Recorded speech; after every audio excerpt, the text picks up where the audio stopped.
Now we're going to talk about the Carrie Tyler house. This house is in Vinyl Square, and I was always fascinated because it had scrawled on the bottom somewhere. It said, not this version, but it said Carrie Tyler house.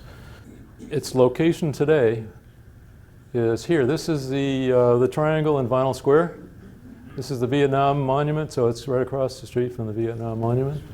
And Dr. Crane's office here. So I never made the connection between that house. I was looking for it. I never made the connection because that doesn't look like the house in that picture there. So we'll show why.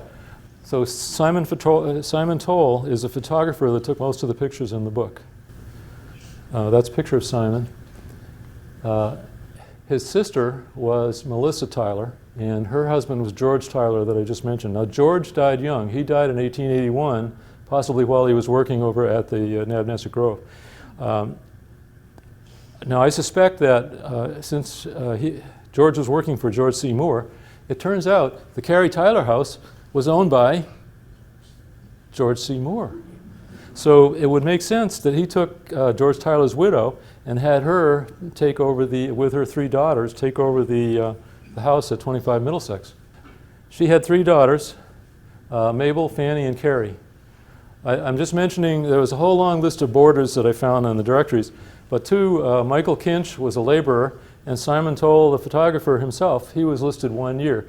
And I'm suspecting, since he took a lot of pictures of the mills as they were being built in this time frame, he may have moved in there temporarily so he could be there day to day because he was the official George C. Moore photographer.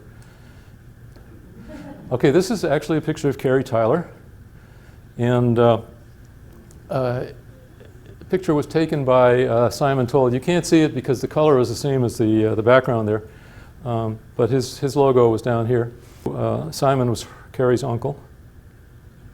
And Carrie Tyler married that boarder by the name of Michael Kinch. So they got married in 1899, and they had a son, Ralph. Now Michael died, he was only 41. So Melissa, Carrie, and Melissa's grandson, Ralph, they moved to Lowell at that point. And 2 years later, George C. Moore transferred ownership to the U.S. Worsted Company. Now, George didn't own the U.S. Worsted Company. That was a different company. He sold that in 1903. But maybe because Melissa wasn't working there anymore, it wasn't working for him. So he passed it along, somebody else could manage it. Then in 1930, the company sold it just a year before they went out of business to Percy T. and Ruth G. Robinson. Ruth was actually Jim Watton's daughter. You remember his barn from one of the first pictures. And Percy T. Robinson ran a automotive dealership and repair shop, all in Vinyl Square. They purchased the house in 1930. So that's what happened during the years of interest, anyway. Okay, this is the same house, and this cute little kid here is Leslie Merrill, and this is Florence Queen. So Florence Queen was a daughter of Myron Queen, who was a boarder at the house. This is 1908, so George C. Moore still owned it. Melissa Tyler was running it. Myron ran a store for George C. Moore. It was actually just down the street, kind of where the Brickhouse Pizza place is by the tracks. And that's the daughter. Now, she ended up marrying the son of Arthur H. Sheldon, and Arthur H. Sheldon lived on Edwards Place just down the street. There was a rumor that she had gotten in trouble with the son, Royal Sheldon, who was George T. Sheldon's son. So my research showed that rumor was not true. She was happily married. Arthur H. Sheldon was an upstanding citizen. They got married, they moved to Boston. I know where they lived. She worked at a cardboard box company or paper box company, and he was a pattern maker. And they lived there at the same address right up to World War II. So who is Leslie Merrill here? This says Leslie. Okay, so I always saw this picture and I saw this cute little kid. Well, it turns out Leslie has a first name, John. Okay, so now I forgot to mention that Myron Queen's wife is a Merrill and happens to be George W. Merrill's sister, okay? So this right here is George W. Merrill's son. So you say, well, why do they dress him up in a dress? Okay, well, those of you that have been through history know, okay, I had to go to Wikipedia because I didn't know. They had, because it was for toilet training purposes, kids could not navigate the fasteners of the day, so they wore the, dresses on both boys and girls. And they had a breeching ceremony, like a rite of passage, okay? So they actually dressed that way until they were between 2 and 8 years old, and then they had this ceremony and a party called breeching. So that's what it was. It was all about toilet training and coming of age. Get your pants on.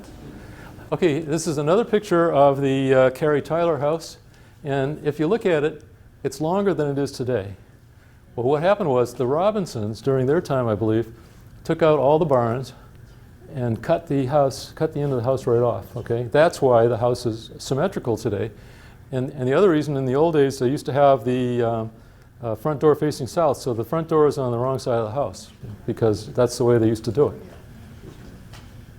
So if you take this end of the house off, take away all the barns, then you get the house that's there today.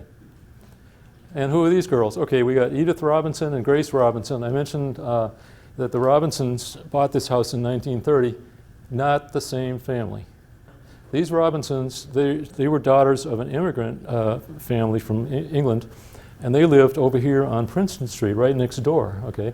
So they were out here playing, all dressed up, maybe some occasion, having their picture taken by this little garden. So what's the backstory here? Okay, Grace Robinson right here. Now this is 1919. She fell in love with this guy right here, John Leslie Merrill. This is a 1908 picture. The two of them fell in love, and they got married in 1928. And they had a son, and his name was George L. Merrill, and he's sitting right there. So, is that embarrassing enough, George? So here's what the house looks like today, and that's why you can't recognize it, because the house is actually shorter, and there's no barns, and in the aerial view there was actually another house built next door where the barns were. It's built out of cement blocks.